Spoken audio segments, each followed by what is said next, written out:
France আগামী সেপ্টেম্বরে আনুষ্ঠানিকভাবে ফিলিস্তিন রাষ্ট্রকে স্বীকৃতি দেবে বলে জানিয়েছেন দেশটির প্রেসিডেন্ট এমানুয়েল ম্যাক্রো। শিল্পোন্নত 7টি দেশের জোট G7-এর প্রথম কোনো দেশ এই স্বীকৃতি দিতে যাচ্ছে ফিলিস্তিনকে।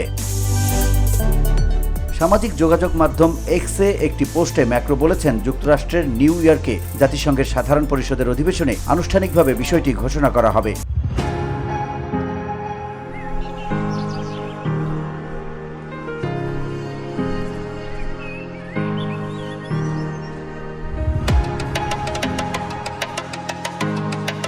আজকের জরুরি প্রয়োজন হলো গাজায় যুদ্ধের অবসান এবং বেসামরিক জনগণকে উদ্ধার করা। অবিলম্বে যুদ্ধবিরতি, সব জিম্মির মুক্তি এবং গাজার জনগণের জন্য ব্যাপক মানবিক সহায়তা প্রয়োজন আমাদের, তিনি লিখেছেন। ফিলিস্তিনি কর্মকর্তারা ম্যাক্রোর সিদ্ধান্তকে স্বাগত জানিয়েছে। অন্যদিকে ইসরায়েলি প্রধানমন্ত্রী বেনিয়ামিন নেতানিয়াহু বলেছেন, 2023 সালের 7 অক্টোবর ইসরায়েলে হামাসের হামলার পর এই পদক্ষেপ সন্ত্রাসকে পুরস্কৃত করছে।